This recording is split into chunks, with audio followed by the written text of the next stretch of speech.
Warning: this is a true crime and horror genre channel and is not for the faint of heart, minor-aged individuals, or the easily impressionable.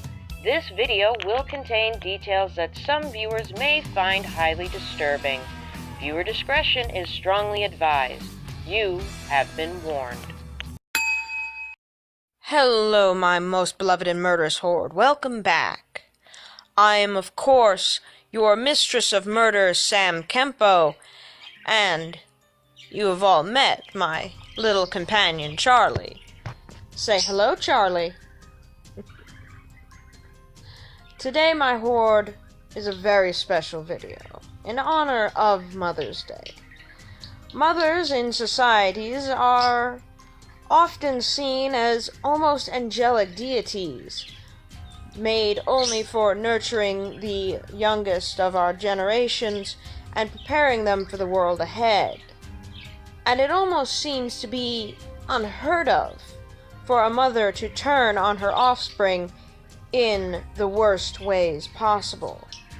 Now you see, that is where society and I have a very different opinion.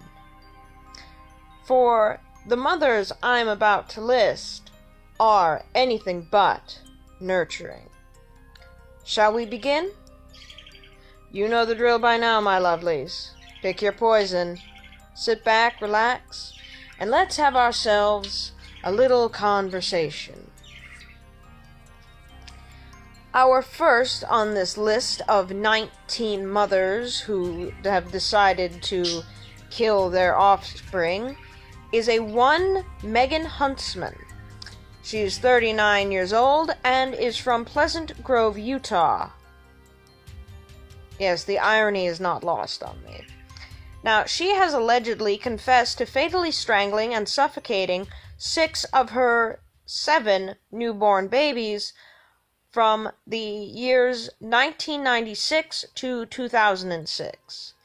Now, acting on a tip from her estranged husband, police searched her home in April of 2014 and found 7 dead infants.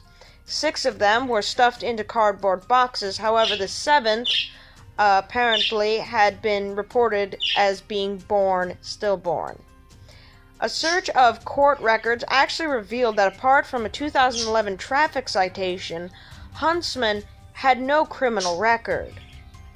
Now, the technical term for when a mother kills her child is maternal phallicide. An estimated 200 women kill their children every year in the United States alone. Now, I'm using the term kill rather than murder because the latter has a legal meaning, and even mothers who deliberately kill their children are often found not guilty of murder by reason of insanity. That's not to say that postpartum depression isn't a form of insanity, or to basically say that it's no big deal. In fact, postpartum depression is quite a serious case and is often viewed as a more silent epidemic. But postpartum depression can happen to men as well. Now, a study was actually done by a Dr. Philip Resnick, and he found in the year of 1969 that when mothers kill their children, a whopping 68% are actually sent to mental hospitals, while only 27% are actually sent to prison. However, when fathers do the same, 72% actually go to prison, while only 14% are hospitalized. In 1997, a U.S. Department of Justice study found that children under the age of 8 are more likely to be killed by their mothers, while those who were 8 or older were more likely to be killed by their fathers. Now, throughout childhood, sons are actually more likely to be killed more often than our daughters. If you're looking for an example of female privilege, look no further. Number 18 is China Arnold. Now, in 2005, China Arnold of Daytona, Ohio, stuffed her 3-week-old daughter into a microwave oven and burned her to death after arguing with her boyfriend about the child's biological father. Yeah, I'm gonna move on from that one. That was disturbing even for me. Now, our next one is Kenesha Berry. Now, a pair of Texas dumpster divers in 1998 pulled out a trash bag from a trash bin that they initially thought contained a baby doll's leg. Instead, it was the corpse of the 4-day-old son of daycare worker Kenesha Berry. She had duct taped his mouth shut and stuffed him into a black plastic bag and tossed him in the bin, where he died of suffocation. Diana Downs. In 1983, Oregon mother of 3, Diana Downs, drove into a hospital emergency room with her blood-soaked children and a bullet wound in her forearm, claiming that a bushy-haired stranger had carjacked and shot them. As her story unraveled, it became evident that it was, in fact, Downs herself who had pulled the trigger, killing her 7-year-old daughter. Brenda Drayton, after previous hospitalization for falling under the delusion that there were snakes in her body, the 29-year-old of Flint, Michigan, strangled her 2-year-old daughter to death, believing that it had been the devil's baby. I wasn't aware we were living in Rosemary's Babies movie. Moving on. A decade earlier, her infant son had actually died of malnutrition and dehydration. Shaquan Dooley. A disturbingly common MO for mothers who kill their kids is to drive them into a body of water until they drowned.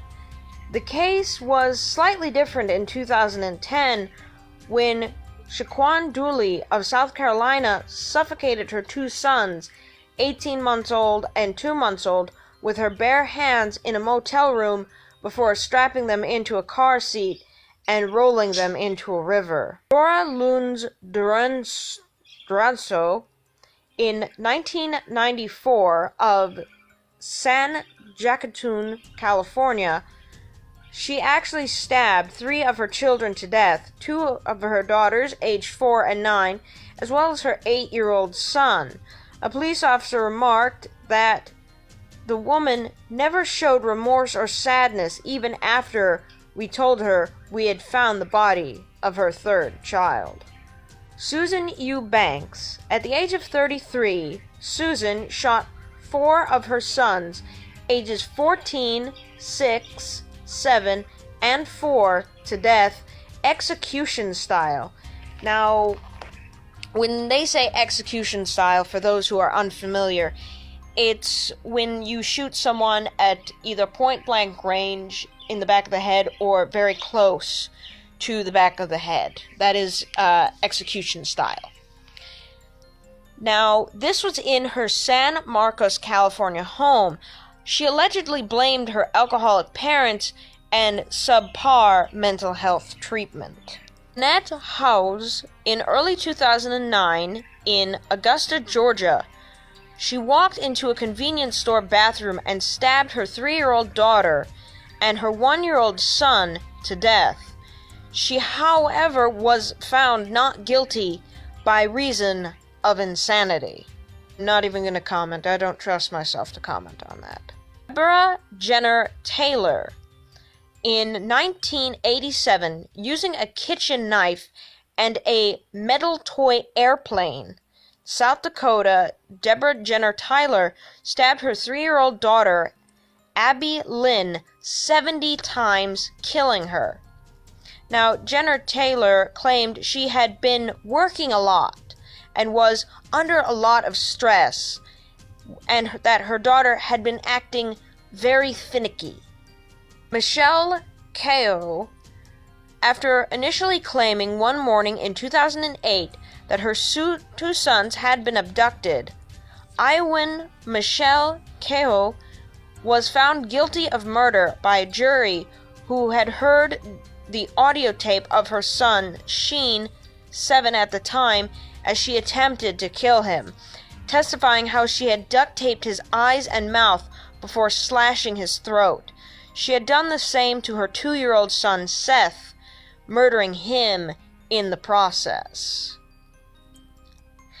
Diana Laneley. Late one night in May of 2003, Diana Laneley awoke and led her 2 oldest sons, 8-year-old Joshua and 6-year-old Luke, outside her home, where she proceeded to smash in their skulls with a giant rock. She was found not guilty by reason of insanity. Christina Miracle. The ominously named Christina Miracle of Miami Township, Ohio, killed her 6-year-old son in a bizarre religious ceremony in which she allegedly thought she was resurrecting her dead brother while baptizing her son. The child was apparently beaten before he suffocated to death. Francis Newton. After taking out life insurance policies on family members and herself, the 21-year-old of Houston, Texas, used her boyfriend's gun to kill her husband, her 7-year-old son, her 21-month-old daughter in April of 1987. Seems like a lot of these are in 87. What the fuck was going on in 87? She actually received the death penalty and died from lethal injection in 2005. Robin Lee Rowe. In 1992, Robin Lee Rowe, infamous for being Idaho's only female death row inmate, apparently turned off the smoke alarm in her apartment where her estranged husband, 10-year-old son, and 8-year-old daughter were living. Squirting a liquid accelerant all over the premises, she set it all ablaze, killing all of them. She had previously collected $28,000 in a life insurance policy for another son who had died in 1980 when his blankets had caught fire from a portable heater. Dina Skolser. In November of 2004, Diana used a knife and attempted to amputate both arms of her 11-month-old daughter, killing her. Police arrived at the scene to find a blood-soaked Diane, knife in her hand, and singing songs to Jesus. She was found not guilty by reason of insanity. Unlike a lot of the other ones I've already listed, this one I actually agree with. The woman was insane. Susan Smith. In 1994, South Carolinian Susan Smith told police that a black man had stolen her car and abducted her 2 sons, 3-year-old Michael and 14-month-old Alex. In truth, she had strapped them into their car seats and pushed the car into the lake, drowning them. Maribeth Tinning. Maribeth Tinning's case is most similar to that of Utah's Megan Huntsman in that she is apparently a serial killer. She allegedly snuffed her children into a series of events scattered over the years, rather than killing them all in one shot.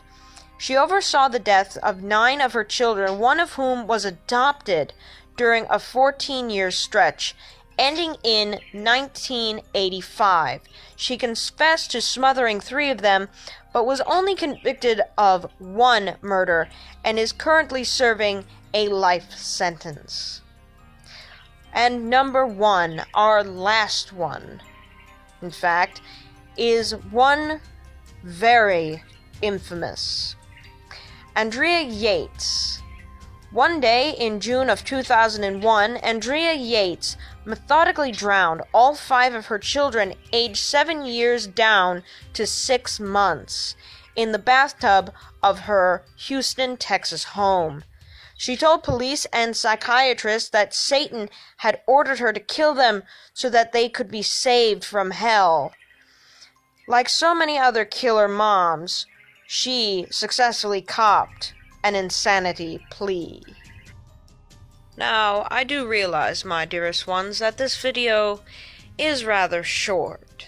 In fact, it is about half the length of most of my other videos, and for that I apologize. I will most certainly be making it up to you in the next video.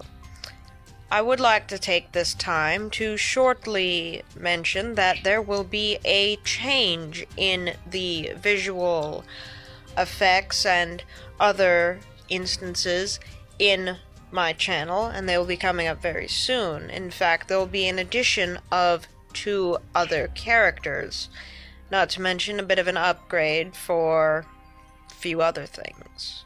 So, do be looking for that. And that is all the time I have for you this evening, my lovelies. I do so hope you enjoyed the video. And as always, my dearest ones, blessed be, and stay classy.